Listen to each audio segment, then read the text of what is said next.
I pledge allegiance to the flag of the United States of America and to the republic for which it stands, one nation, under God, indivisible, with liberty and justice for all. Good evening, everyone. I will start out by asking if the board has any public comment tonight.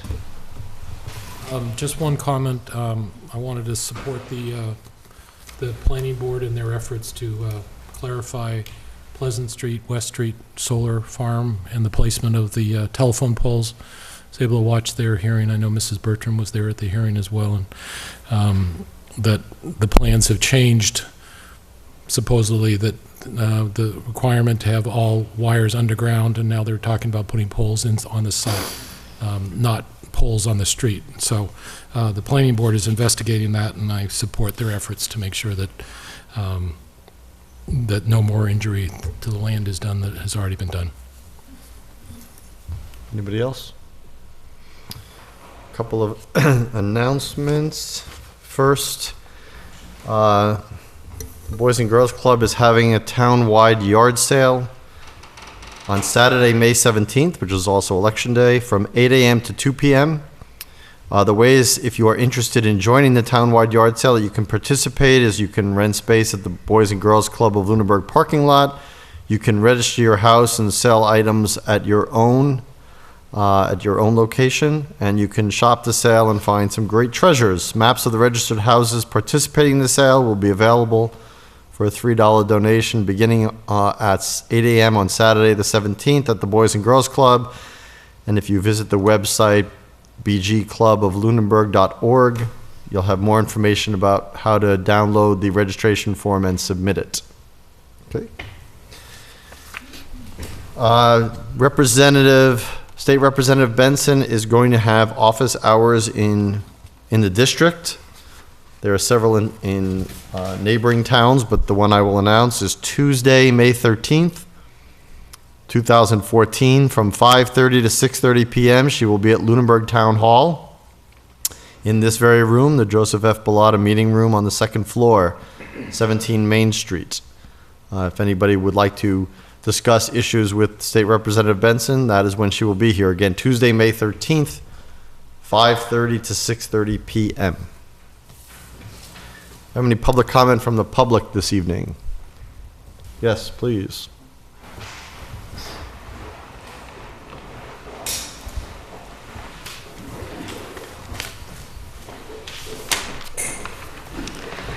My name is Sharon Jordan. I live at 77 Burridge Street.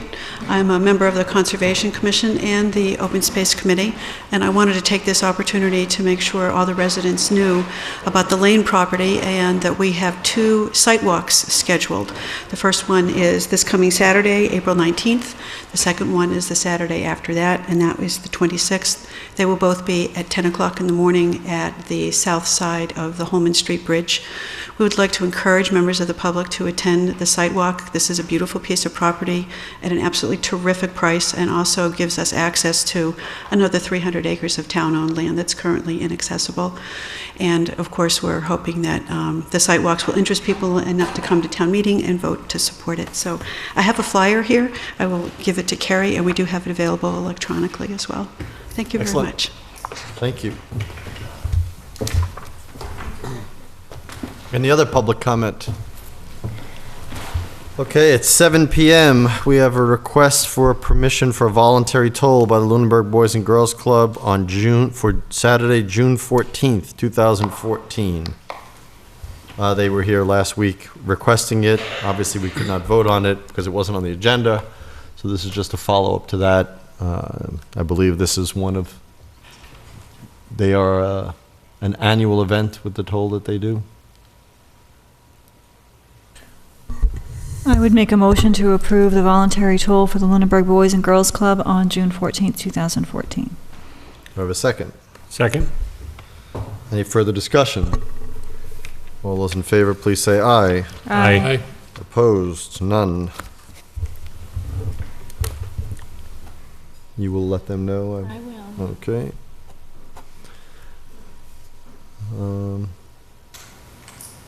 until we have the 7:15, do you have any updates that you would like to do? Or should I go to, let's go to minutes, yeah.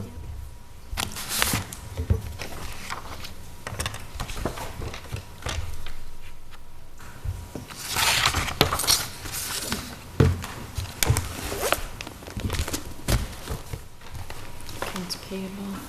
Accounts payable warrant in the amount of $362,370.60.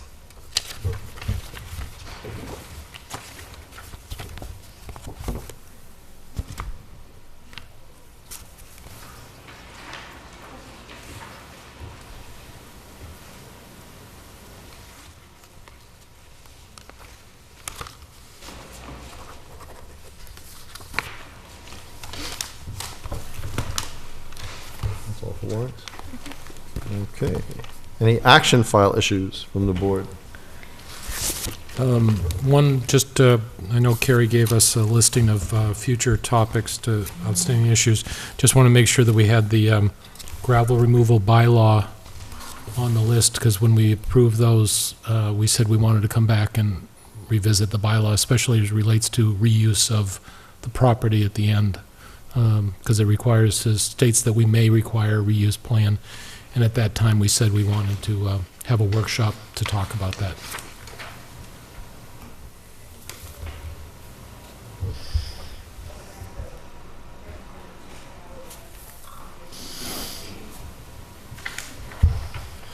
As soon as town meeting is over, we'll be tackling these. One other potential pending item is the Lake Shirley Dam. I'm just wondering where we are in the inspection cycle, where we are with any repairs that need to occur. If we can just get an update on where we are. I know it's every other year, but I'm not sure when the next inspection is required. I will, I can't tell you off the top of my head, but how about if we address that on April 29th? We have the DPW director coming in that evening anyway. No, that makes Okay. sense.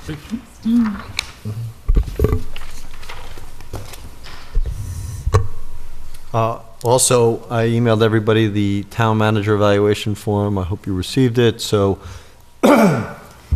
you should think about scheduling a time to both fill it out and then, of course, make an appointment with the town manager with your evaluation before or after. I think by the design of the instructions, you need to have one after, but you may want to have one before as well. It is my goal to, after town meeting, in those 2 weeks between town meeting and the election, to collate them and then have the review, the final summary done. So when do you want them back from us? Anytime between now and, I'd say the Tuesday after town meeting. Okay.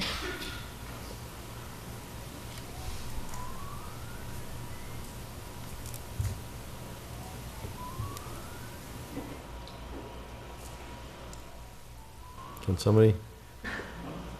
It's not me. I'm thinking it might be my pocketbook. Okay. Somebody's phone. You may want to check that because you may have hit the jackpot. Ed McMahon. Yeah, exactly. Okay, we can probably go over committee reports. Board of Health, No report? Building Reuse, No report. Capital Planning, No report. Finance Committee, No report. They're meeting Thursday, April 24th at 7 p.m. here in Town Hall. okay. Library Board of Trustees, Library Board of Trustees will be meeting this Thursday to do the review of the library director. They implemented a 360-degree review, including certainly the Library Board of Trustees. They asked some library users and some of her staff to review, in addition to the self-review by the library director. MPO, The MPO meeting is tomorrow, but there were two things that I just wanted to bring to everyone's attention. The first is Chase Road. I know that the Mass DOT met and looked at Chase Road, and I was just wondering from the town manager if you had any idea of the status of that, because the meeting is tomorrow. I'm not sure whether it was deemed to be a sufficient project and was assigned a number. If so, I want to make sure that I lobby for incorporation of that into the 1618 tip, but I haven't heard anything from the engineer or from MassDOT, so. You know, they did, and I have an email with some additional information that I can send over to you. Okay, okay. And secondly, I know the town manager mentioned this last week, which is the Summer Street project. Unfortunately, the design money for that project hasn't been released by the governor. And I know we have it potentially as an adjustment in the fall. It is slated for funding in the fiscal 17 tip. As you all know, it's over a $6 million project. It would be a shame for us not to move forward with that project. The design money, if it's not released, the cost to Lunenburg would be approximately $333,000. My concern with waiting on this is that it's a very aggressive timeline, and there's a lot of public vetting that needs to be done. There's a lot of engineering that needs to be done, a lot of hearings with Mass DOT. And in order to move forward with the fiscal 17 tip, pushing it back a year to move forward with engineering is really going to be questionable whether or not we're going to be able to accomplish this project in the fiscal 17 tip. So just want everyone to put it on their radar. You know, obviously, we're all hoping that it is released. But however, everyone that I've talked to from both Mass DOT and from state representatives and senators' offices are not overly optimistic that it will be. I have sent an email to all of the representatives that are involved, and they have all, in turn, sent letters requesting that the capital improvement plan be adjusted. But anything we can do to release that money. But I want everyone to be aware going into this budget cycle that if this project, if we're not able to find that $333,000 when it's needed, and frankly, it's really needed now because we need to be moving forward with meetings and we need to be moving forward with engineering. But it's something that would be, you know, a real travesty if we lose this project because we can't finish the engineering. Have we, as a board, sent a letter to our state delegation? I don't think that we have. So we probably should. Yes, absolutely. Okay. If you want to send me details, I will write it. If you want to begin writing it, because you know more of the details of what we're looking for, that's fine too. But if you want to bring it to the board, whichever way you want to do it, but we should send one. Well, let me that goes forward. to all of I don't. Have you received copies of the letters that have been done by Senator Flanagan and Representative Benson? Because what I can do is I can send those to you as well as the email that Sure. I had forwarded, and maybe. Sure, that would be great. Okay. Planning board. It's kind of a lengthy update. Okay, so we'll hold off on the planning board. School Advisory Committee on Acceptance and Diversity. We're continuing to meet. The goal is to finish our report and present to the school committee at their June meeting, because that's when the committee ends. Okay. Dave is not here. Excuse so- me, Mr. Yep. Chairman. We will then also make a presentation to this board as well, recognizing that the school is part of the community. Sure. I think that'd be great. Mr. Matthews is not here, so no school building or school building committee report. Sewer Commission, No further report at this time. and no mass broadbands. All right, so we'll come back to the planning board. Don't let me I won't. overlook it. Okay, I'm going to call it 7:15. 7:15, we have a request to transfer a liquor license from RNDC Inc. to KJ Waterfront Inc. at 84 Lakefront Avenue. It is in the published notice to abutters went out on March 31st. Notice of a public hearing. The licensing authority will hold a public hearing on April 15th at 7:15 p.m. in the Joseph F. Bellata Meeting Room, second floor, Town Hall, on the application submitted by KJ Waterfront, doing business as Embers Pizzeria, for a transfer of liquor license. This license is to be exercised at the premise located at 84 Lakefront Avenue, Lunenburg, Mass. Tom Alonso, Chairperson, Board of Selectmen Licensing Authority. So, if we have the applicants, if anybody's here from there, please come forward.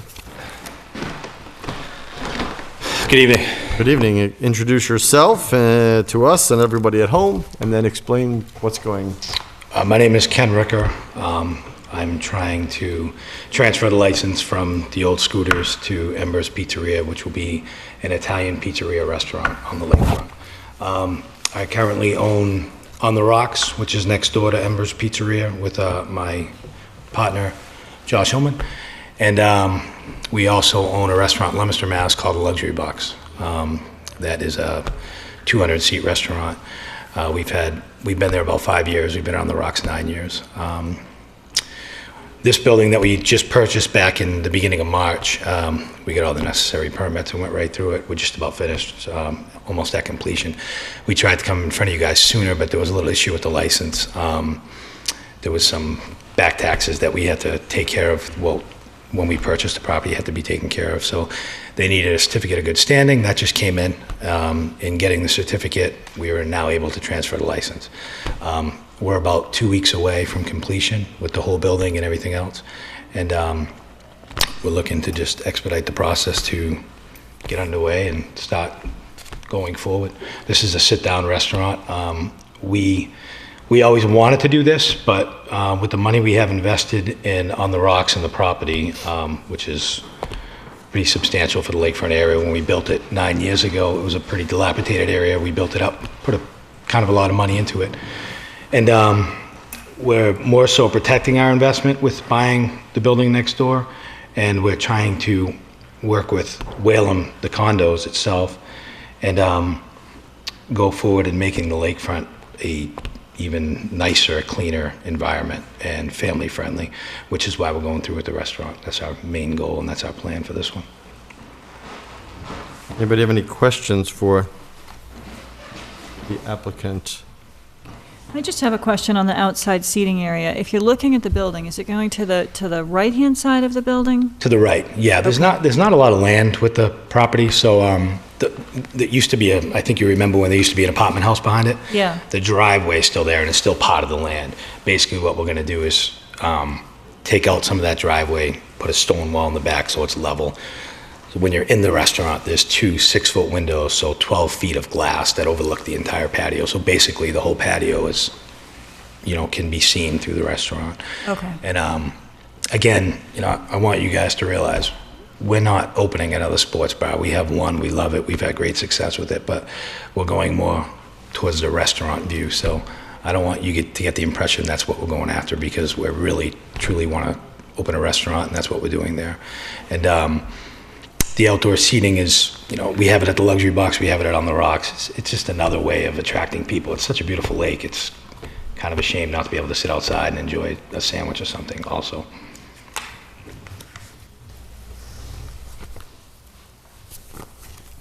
Anybody else have any questions? Well, just to follow up on that, looking at the floor plan on the exterior, I'm seeing the windows, but what's the access from the restaurant going to be?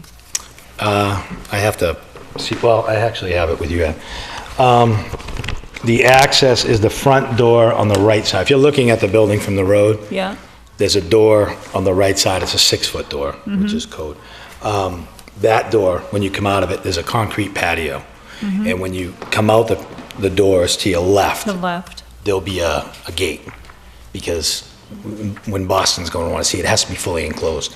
So that gate will go from the restaurant, you'll open the gate, and you'll be inside the My outdoor only gate. concern with that is, so you're going to have alcohol leave the building, even from a server standpoint. The servers will be coming out with alcohol and then turning left into the gated area. So, I mean, typically, at least in the outdoor seatings I've seen, the alcohol stays within the establishment. It doesn't leave that closed-in area at all. And I have a little bit of a concern of having to leave the restaurant, take a left, go down that patio, and then into. Personally, I would prefer to have it from within the restaurant. I understand that. I understand your concern on it too, but it's just not feasible to do it that way, the way the building is laid out. Because if it was, I would have done it, because it would have been easy to do it while we were tearing the building apart, which is what we did. But to do it that way now, the level of the land, the way it goes, and it's an existing foundation wall, because it's a little higher than the ground, the building. So the foundation comes up, I'd have to tear out part of the foundation to do that. There's no way to replace those windows with a door? No, definitely not. Not the way that would go. It would be nice, because that was one of our first thoughts, would be to put a nice 6-foot French door in there in place of the window, but it just wasn't feasible. I actually think bootleggers is outside. No, bootleggers, you can go from inside. You go from inside the restaurant and down those steps. Right. They don't go out, they never go out of the gated area with the alcohol.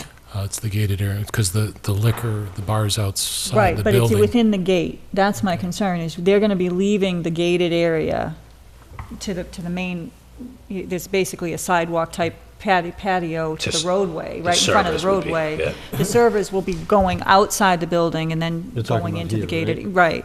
So they're gonna be going outside and then into the gated area. Typically, when you have outside alcohol, and I know that this from other Absolutely. restaurants that I've been I in, understand what you mean. you never have alcohol leave the gated area. Right. It's probably I have the same thing at the luxury box. I have to do the exact same thing. You have to walk out the front doors and take a right. It's almost exactly the same, except you're turning to the left. You have to turn to the right, walk 2 feet, and go through a gate to go into the patio. It's the same. I've already been through the whole process with Leominster, and it's the exact same thing. It's just turning to the left when you come out the doors. It's, I want you to know, in the proximity of it, it's 2 feet. You open the door and you're walking probably 2 steps. But I understand what you're saying, Paula, and it is true, but I've gone through this before with Leominster and, Boston ABC, and they have done a site visit, and, when you're not able to do it any other way, I guess they look at those terms. But if I was to do it in any other way, we could put a door in, but it just wouldn't allow us to do that where we're doing it. Will this be coming back to us for the renovation part, as opposed to the transfer of license? Because don't we have to approve, in bootleggers, do we approve the serving of alcohol outside the building? Because right now, this is a liquor license transfer versus approving. I don't think there's a special license for outdoor You mean alcohol. under change of premises? Right.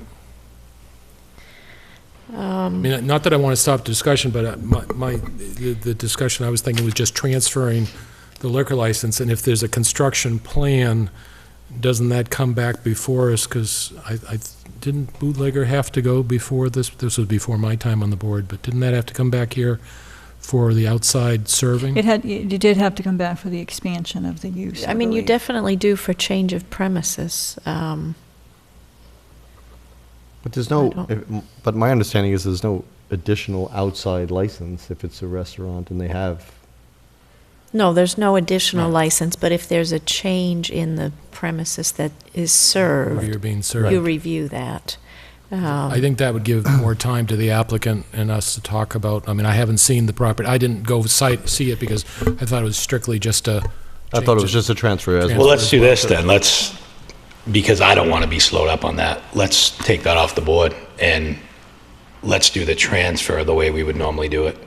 And I'll let either Boston determine that, or we can revisit it later. I'm not as concerned with that as I am opening the place, because we have so much invested that I want to get the ball rolling. But if you guys aren't comfortable with it, then we'll do whatever you want to do as far as the outdoor seating. Just to be clear, I personally would love to see outdoor seating. I mean, I think outdoor seating is a real draw, and especially I agree with you that the lake is a good place. I mean, ideally, I would like to see it incorporated, and I think there's just going to have to be strict Yeah, it guidelines just on probably how won't that's going to happen this work. year, because it's by the time you do it and I get my transfer and then try to reapply, it's probably be next summer. Well, So I think that would be really unfortunate. I mean, I know you're in the construction now, and I don't want to slow up this Well, process I at have to all. say, we're not really in construction. I mean, if you've been in that building before, Yeah. it was a cosmetic. If you Right. look through the application, it wasn't a rip-through. We just cosmetically really turned it around. Right, you shorten the bar, and Yeah. I don't have a problem with what you're doing, and Yeah. I've been to the luxury box, I've been to your place, I know you're going to do a top-notch job. And I wouldn't have applied for the outdoor seating if I didn't know that could be passed, only because I have done it with another restaurant 5 years ago in Leominster. So that's the only reason why I went forward with it, because it can be a concern, but I know it can be done, so I wasn't too concerned with it. And if I was doing a sports bar or a nightclub, I could see your concern, more so. But where I'm doing a family-style restaurant, I didn't look at it as being a big concern. Is there any way to just extend that gate to incorporate that door?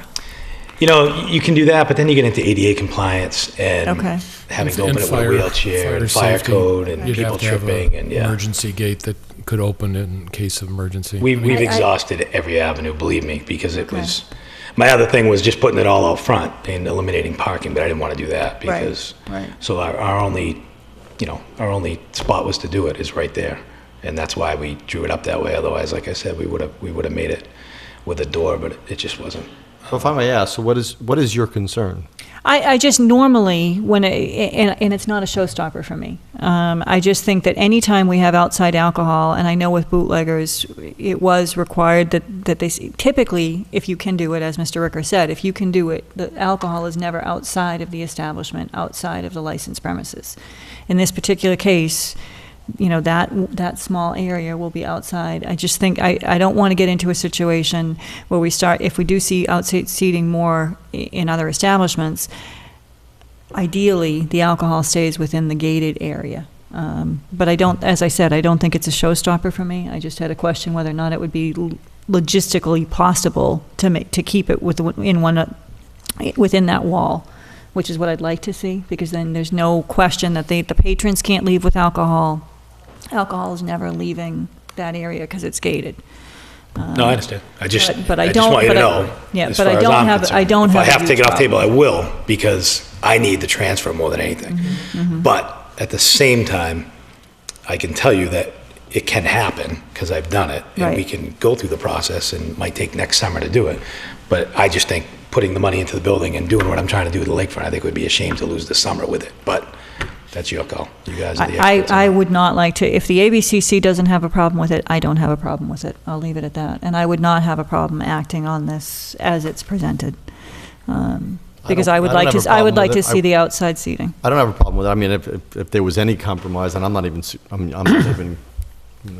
yeah, well, like I said, this is a stipulation. Yeah. Really, you could say that you don't want, then I think it's probably a good policy anyway, because you are going outside, that patrons can't go from inside to outside carrying it, that only the servers should be serving. Servers, yeah, exactly. Yeah. I know that places have done that in places I've been. In fact, there are some places, if you go to a bar that has a restaurant, so it has a lounge area, and then you get a seat, they won't even let you take your own drink to the seat. Exactly. The servers have to do it. So that would be a compromise. I'll leave it up to you to decide. To me, I don't personally have a problem with it. I mean, it would be nice if it was possible. Oh, it'd be great. It'd be a lot easier. I understand for me. what you're saying about the building and the configuration, so.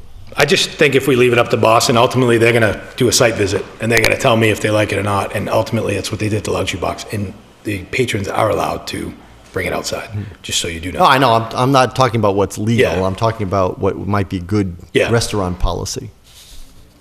But either way, like I said, it's you said it, not a showstopper. It's not for me either, if you guys aren't comfortable with it. Okay. Does anybody else have any questions for the applicant? Hearing none, I would entertain, what? Oh, so yes, sorry, public hearing. So is anybody here to speak in favor or against? Mr. Baker. My name's John Baker, 53 Chase Road. 9 years ago, when they went forward with the On the Rocks project, I spoke in favor, knowing Mr. Ricker for several years, being from Leominster originally. I didn't know Mr. Hillman at the time, but I've come to know him over the years, and to my knowledge, they've run a pretty neat operation down there. Certainly no character issues with either one of these people. Been to the Luxury Box in Leominster several times. The city of Leominster has never had any problems with either of them, and so I would wholeheartedly support their efforts to open this restaurant on the lakefront. I really think it'll change the culture of the lakefront a little bit by having something like that down there, and I wish them all the luck in the world. Thank you. Thank you. Thank you. Thank you, John. Anybody else wish to speak on this matter? Seeing none, I will entertain a motion from the board. I would make a motion to approve the transfer of the liquor license from RNDC Inc. to KJ Waterfront Inc. At 84 Lakefront Avenue. Do I have a second? Second. Any further discussion? Mr. Chairman, the only other comment would be is that not only do you have to go through the ABCC, but of course our building inspector and the zoning enforcement. So that's another opportunity to make sure that everything's done the way it's expected to be done, which I don't expect it to be Absolutely. any No, other way. I've been in touch with Mike quite a bit, and he's gone over all these plans with me also, so. Great. So if there's no further discussion, all those in favor of the motion to approve the transfer, please say aye.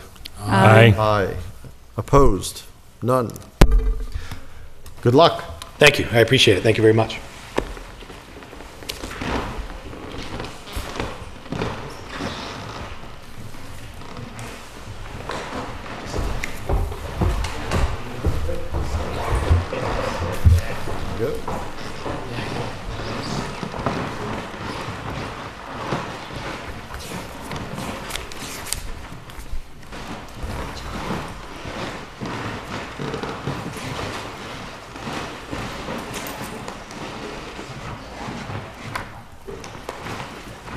Just the one.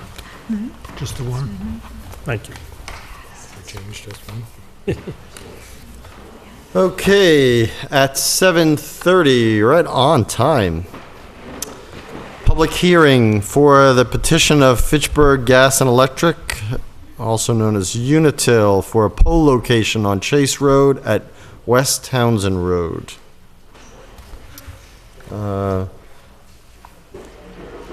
It was published from April 2nd. You are hereby notified that a public hearing will be held at the Joseph F. Bellotta Meeting Room, Lunenburg Town Hall, second floor conference room at 7:30 on Tuesday, the 15th of April, upon petition of Fitchburg Gas and Electric, Unitil, for permission to locate poles, wires, cables, and fixtures, including the necessary anchors, guys, and other sustaining and protecting fixtures to be owned and used in common by your petitioners along and across the following public way or ways: at Chase Road, approximately 1,730 feet north of the intersection of West Townsend Road, installing 6 new sole-owned electric poles in the ways or parts of ways designated in said petition, along with the designated route of line you are an owner of real estate as determined by the last preceding assessment for taxation. Is anybody here from? Yeah, please. So just introduce yourself and Hey, tell us about the project. Yep, I'm Jim D. with Unitil, and we're looking to get permission to install 6 solar poles, starting, our pole line ends at the beginning of Central Mass Garden Center at 621 Chase Road, and we need to get by them to get up to 651 Chase Road to the new solar fields on Chase Road. So we need 6 poles at 165 feet between them to get to the entrance to the solar field property at 651 Chase Road. So pole number, the pole that we're showing at the bottom of the page, which I'll Right. assume is the southerlymost, that's the existing one. That's the 46? last existing pole to the left-hand side of Central Mass Garden Center. Okay. And then West Towns Road would be we actually have 3-phase down at 555 Chase Road, and would need to bring that 3-phase all the way up to 651 Chase Road for them to put their, to get onto the grid with their solar. Okay. There will be some tree trimming that will need to be done across from the garden center. There's trees on the road over there. What? I always wondered this. Okay. So we're having 6 poles and you cross the street 3 times. Right. We crossed the street the first time because we don't want to be going right in front of the Central Mass Garden Center's property with poles and wires. I talked to somebody at Central Mass Garden Center. They didn't think it would be appropriate and look very good if we came on their side of the street, so came across the street. And then when we get down 3 poles, the road curves, so we'd have to put push braces in because it's reverse corner. So we normally cross the street at that point. And then the last pole, we come across the street again, because we're right, that pole would be right in the entrance to their property. And then we've got to get onto their property with other poles. So it's complicated, but it's a guy-in thing and aesthetics for Central Mass Garden Center. Are there houses across the street? Nothing, no. I do have pictures of that property if you want to see them. That property is the Lane property. That On is the other not side? not the Lane property that we'd be purchasing, but it's the The other side. westerly side of Holman Street. That's the last pole. This is 46, yeah, I can see it right there, okay. You need to go back to the mic just so that they can people at home can hear you. I just want to follow up on one of the things that you just said, which is that this would go on the property of, I believe you're saying it would go on the solar farm property, that last pole? The last pole would be across from their entrance. Okay. Yep. Okay. And you said there are going to be other poles. Are there other There'd be poles 3 poles on proposed? their property. Okay, this came up at the planning board meeting last night, is that the Right. planning board permit that was issued said that all wires and equipment needed to go underground, and this came up with the Pleasant Street property last night. So I think you're going to need to revisit that with the planning board on the Chase Road property, because the permit that was issued by the planning board for both the Pleasant Street Solar Farm and the Chase Road Solar Farm specifically stated that there would be no poles. On private property? Yes, on the solar farm property. So that's going to need to be readdressed Yeah, right. by I the planning understand. board. Yeah. Additionally, it came up, and this is something I'm going to bring up under our updates, although it might be more appropriate to do it now. It came up at the planning board meeting because on the Pleasant Street property, there is one pole that is apparently in the center of the solar farm. Right. That it sticks out. It's a 100-foot pole in the middle of a very open area, because now it's covered with 9-foot solar panels, and now there's a huge 100-foot pole in the center. And specifically, the planning board wanted to avoid that and required on their permit that there would be no poles. So before poles are put on the Chase Road property, Oh, yeah. it needs to be assessed by the Yeah, planning right, board. right, yeah. Yeah, there's a reason, for all these poles. They have switching on one pole and recloses on another pole, and then, Well, it's in Meter on direct another pole. violation of their permit. yeah, right. So on both projects. And so what the Right. planning board has sent a letter and is going to send a letter stating that Yeah. there can be no more work done on the poles because it is a violation of the permit and. But this has But- nothing to do with the permit. Yeah, right. But- Okay, his request has nothing to do with the But I permit. understand that, but they're Okay. looking to locate poles for the solar farm, and these poles are going to connect to the poles that they're looking to locate on the property, because what he just said is that the last pole is going to connect to additional poles. I just want this board to be aware that the planning board permit, I don't have a problem with these 6 poles along the Okay, roadway. that's- However, the comment was made that these poles will connect to additional poles that are going on the solar farm property. I want this board to be aware that the planning board has made it, the new gen aware that poles were not permitted under the permit. I just want this board to be aware, because the comment was made that these poles will connect to additional Okay, poles. Right. So this is probably going to be talked about amongst, Yeah, it's outside of what you're asking yeah, for. other anyway. people, yeah. It'll actually be the developer that will have to Right. deal with that as opposed to Unitil. Right, I because- just want you Right. guys to be aware Yeah. that this issue was raised, and it's a very sensitive issue to the abutters of these properties. Maybe I'm turned around with this diagram, okay? Okay. The solar farm I thought was on the west side of where this is. It is. So it crosses the street again. Yep. So you're ending up on the side of the street that you're going to cross over again. Yeah, correct. Wow. Yeah. Yeah, like I That said, doesn't because, seem to make terribly, yeah, I know. it doesn't seem to make terribly much sense to just keep zigzagging across the road. It just doesn't, I don't understand, but Right. Like I said, it's all has to do with guying the pole so that they, like, if we were on their side of the street and then we had to come off of that and go to another pole, the guy would go into the Chase Road, or you'd have to put a push brace, so kind of put it across the street so we can put an anchor behind it and then go across the street.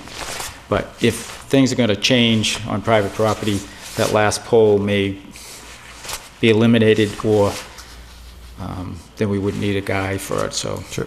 We may only go with 5 poles if that happens, so that kind of throws a curveball in, Mr. Chairman? Of course, I mean, I look at these and I wish we weren't looking, I understand the soil conditions of New England and everything, but I Right. wish we weren't looking at poles at all. Putting up new poles, you know, Yeah, right. just seems to be not a forward-thinking process, but Yeah, I mean, in a development, it's fine, because you know where the streets are, the houses are and everything, but if we ran underground, somebody wanted to build somewhere else, you can't just tap off an underground line.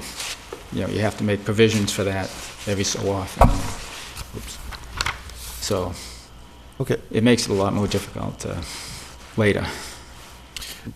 Mr. Chairman, I know this board over the many years has discussed about the zigzag of roads and actually has required in some places to have it stay on one side or the other. And I understand why Central Mass, I was able to drive out there today, and I understood why Central Mass wouldn't want it. They have a tree that would be decimated as a result if it was on that side. The question I have is, why doesn't it stay on the other side for the entire portion, and then Right. you'd only have one crossing? Yeah. And whether that would be a possibility. Because as I drove down there, it's not a huge curve at that point. Right. It's Yeah, fairly straight. It's enough so that we'd have to put a push brace pole on the next two poles and cut more trees. So, And then the other discussion is that we're responding to Central Mass, but since the lane property that we're looking at is not this property, that there probably will be houses, perhaps a development, and so therefore, we're basically saying that the part of the wires are going to be on that side of the street. And I don't have an answer to that part. I do have a problem with the last pole because of going back and forth the last time, and I understand based on where their driveway was, and that maybe there needs to be an additional pole less than 165 feet, and then some other connection after that. So that's, of this entire plan, that's the one that I've got the most problem with. And can you just outline, what is a push, you're talking about a push pole or a push brace? Is that pole. is it It's an, that, you know, you got the pole and you got another pole coming down at an angle. Another wooden pole that keeps that from, you know, the wires pulling it over. so none of these are proposed to be push brace poles? No, no. Because we're gonna use anchors and guy wires around that curve. Yeah. So, I'm hard pressed. I mean, I realize it's just a diagram, Yeah, probably right. not done to scale. Yeah. I'm hard pressed to find a curve. I'm like Yeah, looking no, down, yeah, and I I'm know like, what you mean. okay, it doesn't look like much of a Yeah. curve. Even looking at the pictures doesn't look like yeah, much of a but curve. if you went out there, I went out and I staked the poles, and That's you a can curve. see, you know, that they don't line up, you know, so. It's an electrical curve. Yeah. So when you have a straight line, the fact is you'd have to almost, and I guess the question becomes how far the right-of-way goes back that you could actually put it further off the street to make it more straight, and that's part of the issue, that then they'd have to cut more trees down. But I guess the bigger question I have, in light of the fact that of the issue that the planning board has identified with the pole on Pleasant Street, and I'm assuming here as well, that what would happen if we deferred, recessed the hearing until a later point to find out where they're going to put the poles on the site in light of the planning board's concerns, and whether this last pole therefore may change, or whether we approve it subject to review of the planning board of the other part, and that this one might have to come back to us. I know there's two options there, and I'm just struggling at the moment. I don't want to speak for Unitil, but I mean, since they're required to bring it to the street, they're not going to put it underground anyway. So they have to have a pole at the entrance point. But what he said, I think what you said is that last pole may change depending might on be where on the they other come side up. of the It may street. have to change depending on what the planning board requires. That last pole location may change. We were planning on putting one private property pole on their property. So that so last if pole location may there is in no- fact change. Poles going on their property, we could probably use pole number 5, which is in front of their property, to just go underground right onto their property. You know, so that's an option. This is presented and noticed to the abutters as 6 poles and references a plan. So I think it would be very difficult for the board to approve 5 of the 6. I mean, the approval is not written up for anything other than all or nothing. So I think if you have concerns, continuing the public hearing makes more sense than trying to approve something other than what's presented. Right, and I think that if that location is going to change, personally, I'd like to continue it until we get some more information from the planning board, because I don't have a problem with the 5, but I do have some concerns about that 6th. Right. That's where I am too.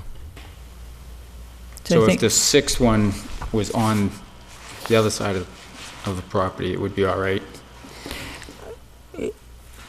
I think that the zigzagging is problematic for me, but I also think that we need to find out from the planning board, and I think you do as well, what's going to happen with the interior of that project before Right, you can right. determine when that 6th pole's got to go.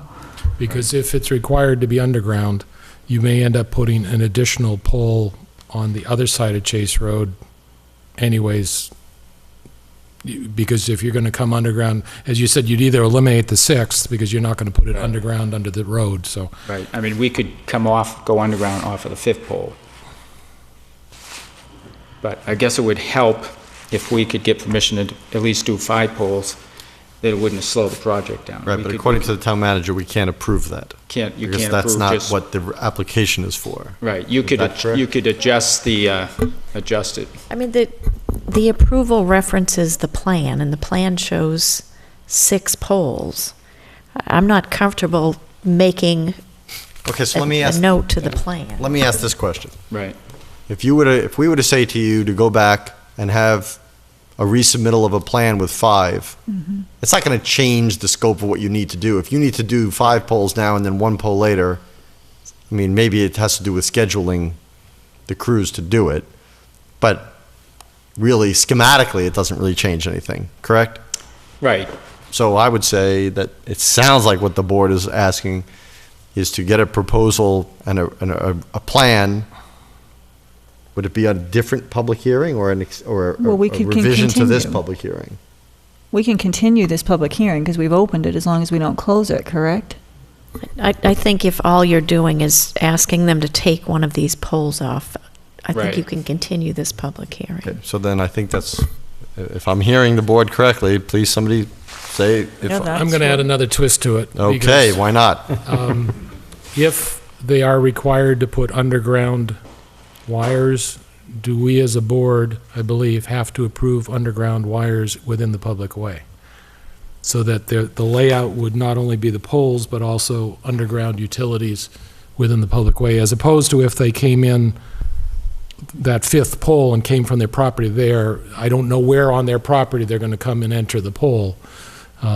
That would be the only other thing I would say, is that if they have to come back with a new plan and if they end up having underground wires within the right of way for a period of time, I would think we would need to know that too.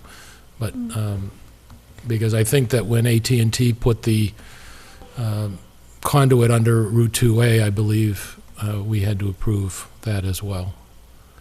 I'm not sure. that- We've never had anybody come to us, I mean, that goes back this board, 20 years. asking to put underground. I mean, obviously, my property, for instance, I have a pole on the end of my property at my Right. driveway, and then the utilities go underground from there. Right. But that didn't have to run underground on a public way. Public way, right. Right, we wouldn't go underground underneath Chase Road, Okay. yeah. Okay. no. Right, It you was- would it come was- up on the property and connect to a pole somewhere on the property Well, what to I'm bring thinking to is the that 5th street. pole could Yeah. be, we can go underground right from that 5th pole. But it only can, what Mr. Ebersol is saying, you Yeah. can only go underground from that 5th pole if that 5th pole is on their property. It's in front of their property, The 5th pole too? yeah. Oh, okay, Yeah, well, there you go. So, Yeah. yeah, So if it's I on was- their I- property, then you have no So problem. that's why I'm thinking, Okay, well, there you go. adjust it so we, tonight, so we can get Because there's the no 5 property poles lines in. here, so we can't see where it Right, is. yeah. Well, and that's actually one of the questions that I have, is where the property lines are, because obviously the town has an easement on either side of a public way. So are these poles in the public way, or are they Yes. on the property? Yeah, They're on the public way. Yeah, So the they are on the public public way. way. So there will, Yeah. so depending on where they come up, there will be underground utilities in a portion of the easement that the Right. town owns. And I don't have any problem with the underground, if it, say there's Chase Road and the underground goes there and comes up, and that this part is here as town property, because that's sort of like getting to the pole. I was concerned is that if the underground was Yeah. parallel to Right, the parallel street to the road. I know what you for were a long saying. period of time, we would have to Yeah. approve that part because yeah, right. it's our land. Right, The yeah, town we would owns just, it, so- come right straight off to Okay. whatever boxes are necessary. I would, if there's going to be a portion of underground wires in that public way, I think at a minimum, we need a plan of where they are. Because from a DPW perspective, and we're talking about improvements on Chase Road, and we're looking to get funding to improve Chase Road, we need to know where they are. Well, the other. So if there's a portion of underground wires that are going to go within the public way, not on private property, I think we need a plan of where they are. I think that's what he just said, that this fifth pole is on the site of... He said it's on the public way, It's is on my public way. understanding. Right, but so is the pole at my house. Yeah, There was so no is extra everybody's permit pole, to go right. from the pole at my house to my driveway, which was like 10 Right. feet. I'm not looking for an extra permit, Mr. Alonso. What I'm looking for is a plan, because we're talking about a major improvement project on Chase Road, and just like with Dig Safe, et cetera, I mean, I think if it's going to be underground wires on a portion of property that is owned by the town of Lunenburg, because it's part of the public way, I'm simply asking that they put it on the plan. I'm not asking for more approval, but I'm asking that you put it on the plan. Right. The other alternative is to put a private property pole, so they don't rise on town land, Right. and you don't want a pole. The only issue with that is the planning board permit for the solar plan basically did not provide for additional poles other than the poles along the street. Right. So I think that this also will allow the developer and Unitil to work together and figure out with the planning board where the poles actually are going to be, and is there going to be a sixth pole or a fifth pole, and where they're all going to connect. So I think I would make a motion that we continue the hearing to... Do we have to do it to a time certain? Yes. Okay. I would say May 13th. Okay. Yeah, I would make a- Before we continue, Yep. is there anybody who wants to speak to this proposal of the polls who's here? No. Okay. I would move that we continue this hearing until May 13th for further consideration at that time. Second? So you know what what we're looking for, so we're looking Yeah, for right, a revised plan, right. a little more detailed exactly on the location, so if you can expand this so we know exactly where the poles are going, Right, yeah, and in your discussions, in Unitil's discussions with the developer, and with their discussions with the planning board within the scope of their permit, if you can determine how it's going to get and fulfill Right, all right. those, Will that be before we done? approve everything, we want to make sure that it's Yeah, going to be right. exactly where it is going to be. I don't know when the planning board meeting is. Is there a date for that? Oh, okay, April 20th. So they should have things hammered out. Well, that's going to be up to Unitil and the developer as to and what they developer, provide right. to the planning board. Right. So we'll continue this then. The motion is to continue this to May 13th of this year. If there's any further discussion, do you have any questions for us?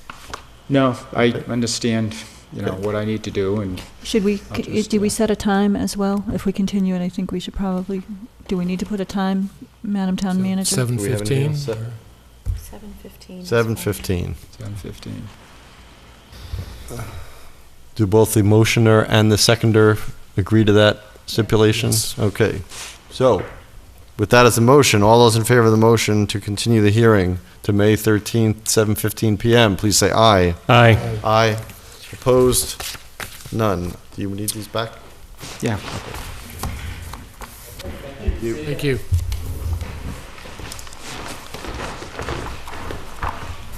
Okay.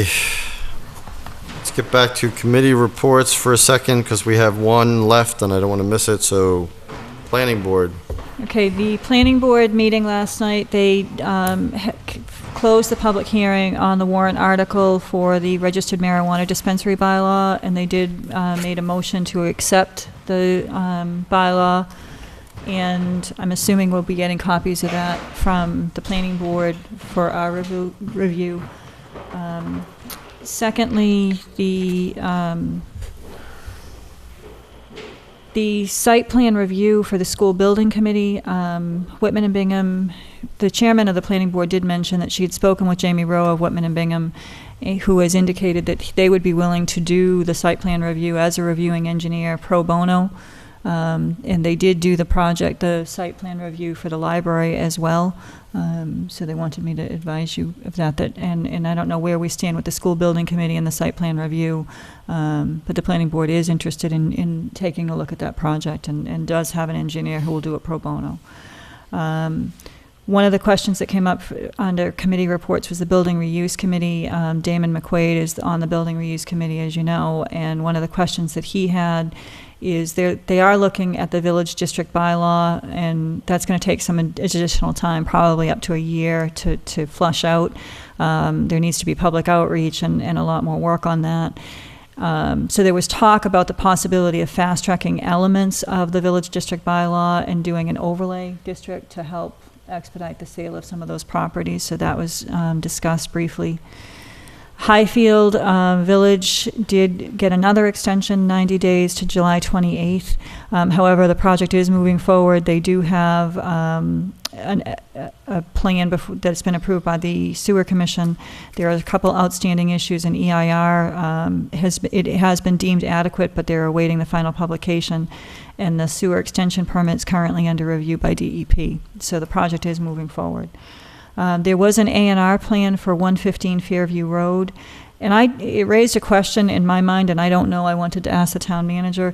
They were 7 feet short of the frontage for the lot on that property, and they're looking to extend Fairview to cover that, and the town is working with Kerry and Jack, it was said last night on that. So I just was curious as to what that is. There's, well, the applicant met with me maybe 2 months ago or so, and I've referred him back to Jack, but there appears that there's an unimproved section of Fairview Road that they want to tie into. And I believe they also have an application in front of the ZBA for a variance for those 7 feet. So, I mean, that's the extent of Okay. my involvement, that they asked for some guidance on how to pursue being able to connect to the road. So we're not sure yet whether or not they're going to extend that road or whether they're going to get a variance from that road? The variance is for 1.5 feet, I believe, in the back, not related to the Not road. to the road, So- right. So I- we would be looking to extend Fairview, I believe. Yeah, my recollection is that the extension, there's an a legal unimproved section of that road that the applicant, if he improved to town standards, would Okay. have the frontage he needed for that back lot. So he would be improving it, we wouldn't be improving it, correct? Right, the there's applicant? no reason for the town to Okay. improve that road Okay. section. But it's not currently public way at that part? Is that what you were saying? No, my recollection from meeting with both Jack and Mike is that there was just an unimproved section of that road that exists, a paper section of that particular road, and I don't know why it was never improved. It's a small section, but it looked like that if the applicant were to improve it, that he would meet his frontage requirements. That part of Fairview Road actually used to be Leominster Road. It went up Fairview Road, then went behind the properties of where Chapdelaines used to live, and then reconnect where the sewer pump is and connect to Sunny Hill Road. And then in the 1800s, they cut that off. So the question becomes, where is the public way end versus a little bit further? And if it goes a little further and it's not technically a public way, we may have to have a planning board hearing, and the Board of Selectmen have to lay out that section of the road in order to accept it at a town meeting, as opposed to if it's actually a public way, and the assessor's maps may help on that, but So just something we're going to need to but you were follow. implicated because they said Kerry was working on it. Yeah. It was like, Yeah. well, that didn't sound like Exactly. Kerry would be working on it at the moment. So. Kerry referred the applicant to DPW after I was advised that there was an unimproved section of the road that That's could what I figured. be improved by the applicant. That's working on it. Okay, Pleasant Street Solar, we talked about that. They did give the direction that to not continue working on the poles. There's a lot of concern on the planning board part of having these poles that were not permitted, and they're going to follow up on that. Excuse me, did we approve a pole on Pleasant Street? You haven't had a, We it's haven't had been one in a long time. years since you've Right. had a Because pool based on what location was here. discussed at the hearing, they installed, or one of the residents Agreed. stated they installed a pole on the street. So they may have installed a pole without following the process to get our approval. Well, I'm not sure. The applicant called me today for some direction and mentioned that the 3 poles were on private property. So I haven't had a chance to Okay, to yeah. follow up to that. I think that more work needs to be done on that. Okay. Whitetail Crossing, which is on the warrant, the planning board indicated last night that Jesse Johnson, their peer review, has reviewed it, and there are things that need to be done in order to meet the standards. And I'm not sure whether they can be done in time for May, or whether that's going to have to be continued. And perhaps we can get a copy of that, just because it's on the to be a public way. I don't know what has to be done, but whether or not the plan is going to be to pass over it or to try to get it done for May, I don't know. But just FYI. And then the housing, John Hume from MRPC was present. Apparently they have approximately $5,000 left, the planning board, of a DLTA grant that they had received. And there was a suggestion to work on the housing element of the master plan. It's been since 2002, since the last update.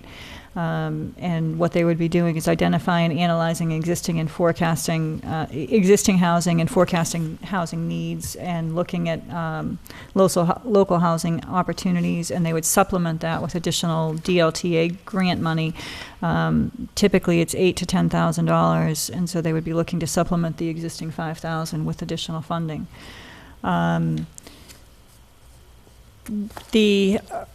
The Elmwood Road project, there's a subdivision plan that was extended. They had requested an extension, and that extension was granted. I did, at the end of the meeting, request that when the planning board relooks at this and issues its findings and directives, I had brought to this board that they're removing 50,000 cubic yards of earth from this property. And originally, the zoning officer thought that, Mike Savageau thought that they would require an earth removal permit. The applicant subsequently came back and said, your bylaw exempts an earth removal permit from this property. And there was talk at the planning board of making sure the traffic goes to Mass Ave versus down Elmwood Road.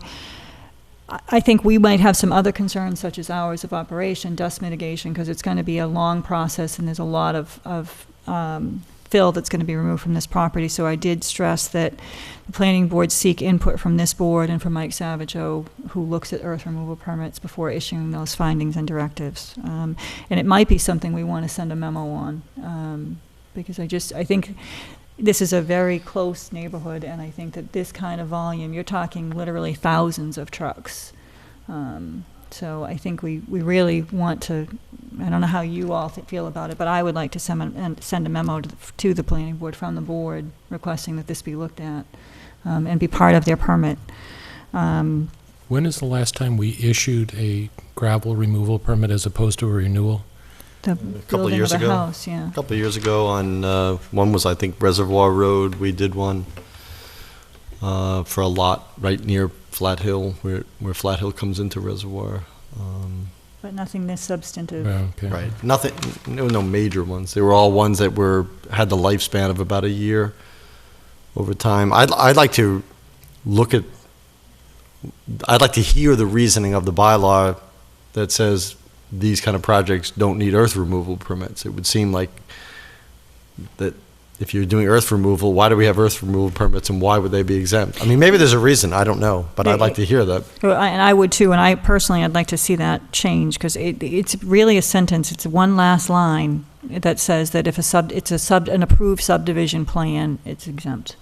I think the assumption was at that point that it wasn't going to be as big as this one, but that in any subdivision you are going to be removing gravel just by nature of foundations and things like that, and therefore they were going to exempt it from that. But certainly you could do that and come up with a standard by which substantial amount, and actually define substantial.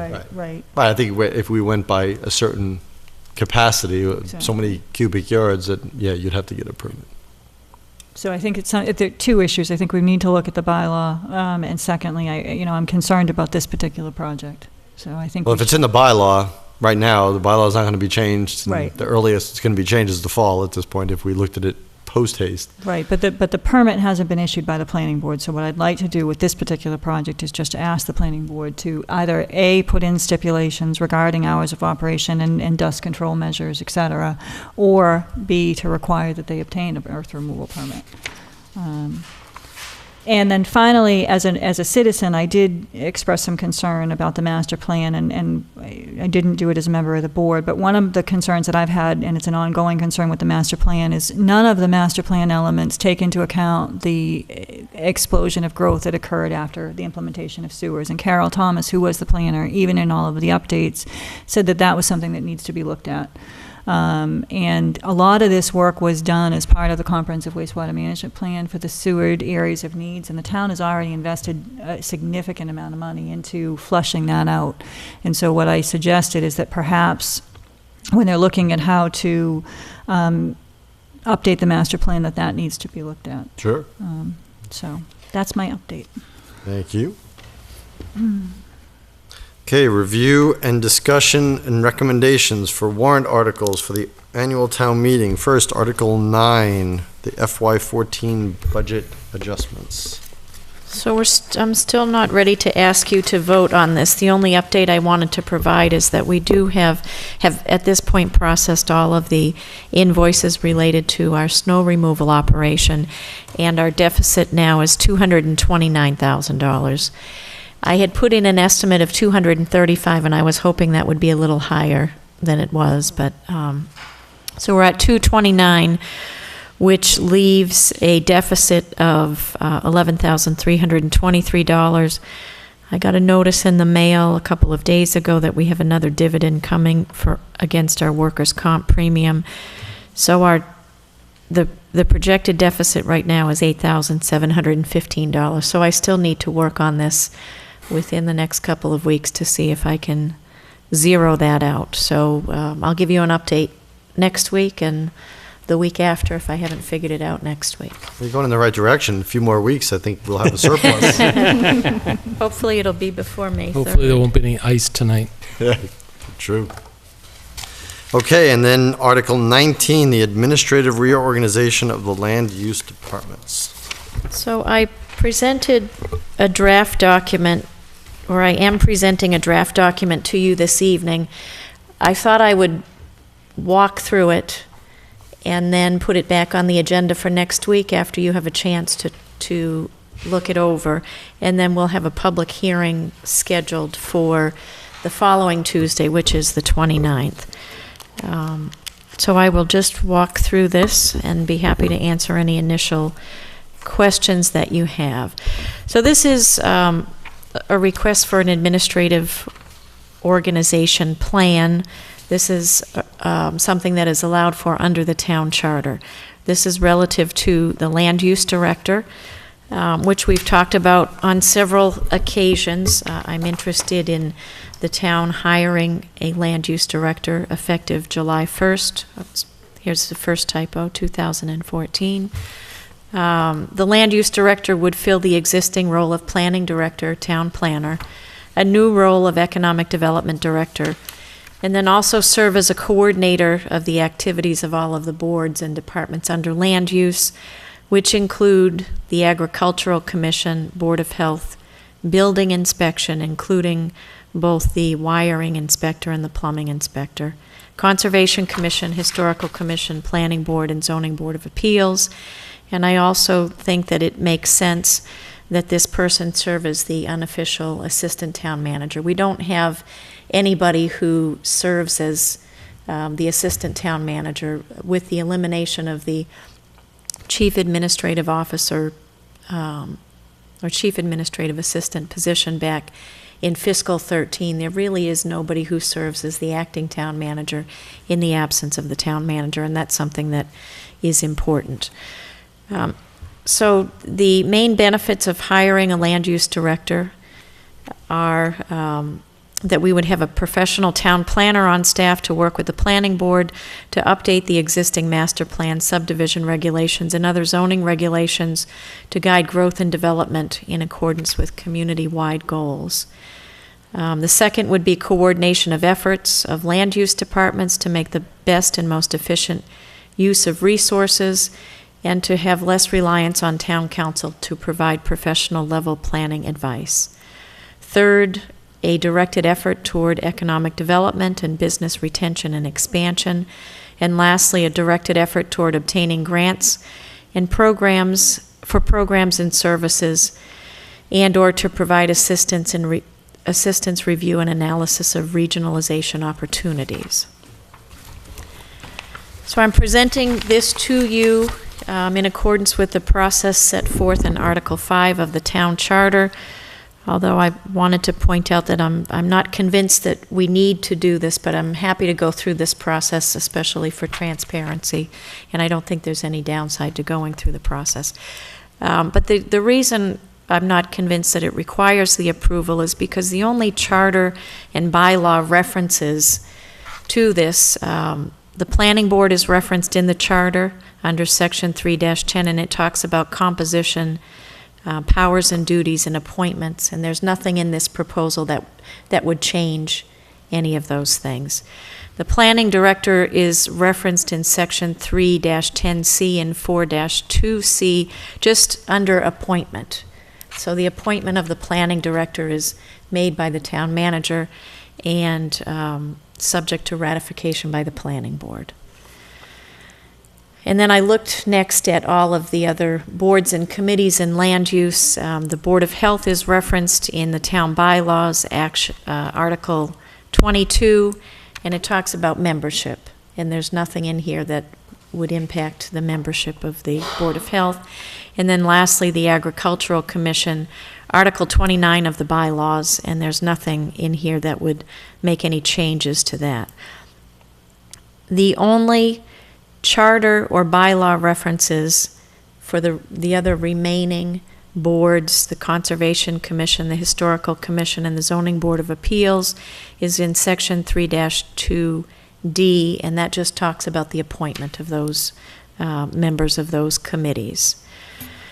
But in any event, I'm presenting this under Article 5-1, that states that the town manager and town meetings shall from time to time provide for a grouping of town agencies into convenient units for the delivery of municipal service, which can be accomplished either through a bylaw change or an administrative plan. But it further talks in the administrative plan that you also have to present a bylaw, and I'm not sure what bylaw we would be amending because there's no bylaw existing, so I guess we're going to write a bylaw to talk about this if we continue with this process. So section 5-1B talks about the administrative plan. It requires that I consult with the Board of Selectmen and then prepare a report to submit to town meeting.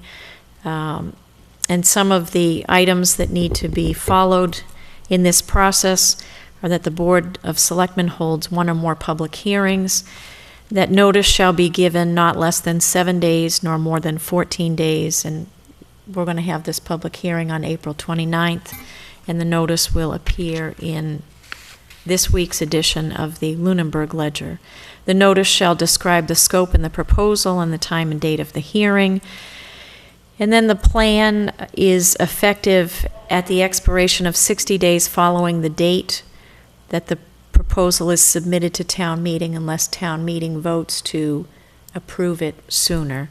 Town meeting can only vote to approve or to disapprove, not to amend or alter the plan. And then I made a note that the charter does say that the administrative plan may not reassign to another town agency a function delineated under the charter or to discontinue the work of a town agency delineated under the charter. So I did review the town charter to make sure that the proposal isn't going to do either of those things, and I don't believe that it will. because what this would do would be to realign some work that is under Section 4-2 powers and duties of the town manager, and that it is permissible to do so under Section 4-3 delegation of authority, which states that the town manager may authorize any subordinate officer or employee to exercise any power or perform any of the functions or duties assigned to the town manager, and that's what I would be looking to do under this. And the two duties or functions to be delegated would be under 4-2A to supervise, direct, and be responsible for the efficient administration. I won't read through all of that. And then 4-2R to coordinate activities of all town agencies. And the delegation would be specific and limited to those duties of overseeing, supervising, and coordinating the activities of the land use departments. The purpose of putting this proposal together is to provide a coordinated and comprehensive approach to the town's land use management, planning, economic development, conservation, historic preservation, and future objectives. To meet the goal, the town would hire a land use director. As I mentioned, the land use director would serve as the planning director and the economic development director, and also coordinate activities of land use departments. The land use director will be appointed by the town manager in accordance with Section 4-2C and D of the town charter, with ratification to be made by both the planning board and the board of selectmen. The planning board ratifies the appointment of the planning director, but this person would also serve in additional capacities that I believe would fall under ratification of the board of selectmen. So then one more thing I wanted to mention. The land use director will maintain direct or functional supervision over the following existing positions: building commissioner, building administrative assistant, conservation commission administrative assistant, conservation agent, which is a contract position, planning board administrative assistant, plumbing inspector, which is a contract position, and wiring inspector, which is a contract position. The land use director will not have supervisory authority over Board of Health staff who are appointed directly by the Board of Health, and that's in accordance with Mass General Law. So then I've identified the essential functions of the position. I'd be happy to accept edits, changes, recommendations. What I did was I took the existing planning director job description, essentially put all of that in here, and then added some additional duties for economic development activities. On the last page, minimum qualifications for the position. This is a little bit different than the existing planning director position. A bachelor's degree in community or regional planning with a specialization in land use, environmental planning, or economic development. 10 years full-time experience in a municipal planning department or any other equivalent combination of education and experience. Preference given to candidates with a master's degree in community or regional planning or related field, and AICP certification. Working knowledge of federal and state community development programs, laws and regulations, including 40B, Historic Preservation Chapter 40, Economic Development Chapter 121C, the State Zoning Act, Subdivision Control Act, and Wetlands Act, and knowledge of planning and development issues is required. The budgeted salary range, I included $60,000 to $85,000 plus competitive benefits package. So that's the proposal. I know you just received it. Please review it during the week. I'm happy to talk to you about it. Happy to take suggestions for changes and have discussion about it at next week's meeting. Can you please email this to us so we have, it'd be a lot easier if we're going to suggest edits to have it and then send it back to you that way. I can do that. One question that I do have is, you mentioned, and I don't understand the rationale behind it, but that the administrative plan would require a bylaw and we may have to write a bylaw. When would you envision bringing that to town meeting? Because obviously my concern is if we bring the plan this town meeting, are we bringing a bylaw as well? You know, I have to talk to town council about that. And I will do that tomorrow, you know, whether or not, I did review this with town council initially a couple of weeks ago, and we didn't talk about doing the bylaw at this town meeting. The only problem I would envision is if it does require a bylaw, and I'm hoping town council determined it doesn't, if we want this position effective July 1st, we need to have the bylaw. And again, I'm still not convinced that we're required to do Yeah, that. that's And the neither am process. I, and neither am I. And Yeah, that was my question. What would it take to convince you? I mean, obviously a conversation with council, perhaps a discussion by this board. I agree with you that the transparency is important, but I think the process that you've recommended in our discussion next week will provide that transparency. Exactly. So what else do you think is required in order to satisfy our feeling on whether a bylaw is required or not? I really am just looking for input from the board. And if the board feels that it's required, then I'm happy to continue with this. I haven't had any substantive discussion with council just because I don't want to pay for it right now.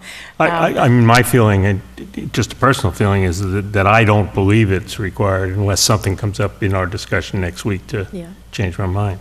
Nor do I. I do think that, you know, the transparency is important. However, I don't think that it does require an administrative plan, and or changes to the administrative plan, so I would just as soon not move forward with a bylaw And not spend the money. right. Yeah, so why don't we make that decision next week, at next week's Okay. meeting I then? mean, I would be interested, I need to take a look at the charter too, because if there's anything in there that somebody could later question it, we want to make sure everything's taken care of on that. And the only just quick thing that I would say is that we ought to consider the sewer commission as part of a land use board. The Board of Health is there based on septic system development. I think the sewer is an integral part in the economic development part of the town, if not the land use. The only other thing, and I would like to, I would follow up with the town manager, and I certainly don't think it's a supervisory capacity, but certainly a coordinating capacity is the DPW, and it's specifically related to stormwater management, because as I've brought up to this board numerous times with developments that have come in, when these stormwater management, and some of them are extremely extensive, that require quarterly dredging, require quarterly maintenance that this town has to assume, certainly the coordination of that activity is important, as are roadways with economic development, subdivision, extension of roadways. So there's certainly at least a coordinating component with the DPW. And all of this is what I know we're going to talk about it, but one thing I'm excited about this is everything you've touched upon at one time or another has been involved in a lawsuit. Agricultural Commission hasn't, because they're too new at this point, but I like the fact that the goal is to save some money on some legal fees based on the coordination of efforts. Okay, so everybody will be familiar with this. We will make a determination next week about whether we believe that a bylaw is required or not. Then we can discuss further actual plan itself. Anything under town manager reports or department reports? No. So we have one request under appointments and reappointments, and that is a request from the Building Reuse Committee to appoint Dave Matthews.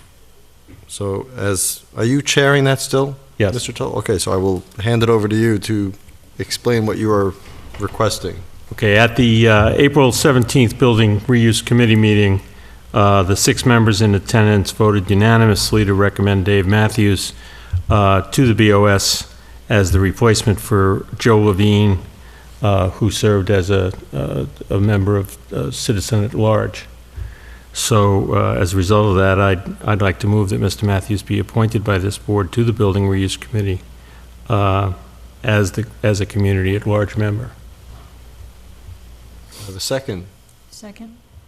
Any further discussion? Mr. Chairman, I would like it noted that I had made a point of getting Mr. Matthews to be on a committee as soon as his term was over, and Mr. Toll has stolen that appointment away. Well, you could You can make it contingent on the day after. You can make it contingent on May 18th, Mr. Ebersol, if you'd No, like. I'm fine with this now because he is a community member as well. Okay. All right, any further discussion? I think it was an excellent idea by Mr. Ebersol. Okay, all those in favor, please say aye. Aye. Aye. Opposed? None. Okay, wherever you are, Mr. Matthews, you are now part of the Building Reuse Committee. No executive session. We have our next meeting next Tuesday, April 22nd, normal time at 7 p.m. Any further public comment from the board this evening? Any public comment from the public? Mr. Luck. Carl Luck, 50 Sunset Lane, I almost forgot that. I just want to commend the town manager on the land use director was a great idea to begin with, just the concept was great, but now hearing the details of the job, it's outstanding. It's great work going through all that, a lot of work, I'm sure. And I would like to follow up on what Mr. Ebersol said, as a commissioner, as a sewer commissioner, not the chairman, but as a sewer commissioner, if we can somehow figure out how to formally or informally create some linkage with the sewer commission, that would be great to tie that all together. So, thank you. Thank you. Any other public comment from the public? Hearing none, I would entertain a motion. I would make a motion to adjourn. Or a second. Second? Any further discussion? All those in favor, please say aye. Aye. Opposed? None. Good evening, everyone. See you next Tuesday.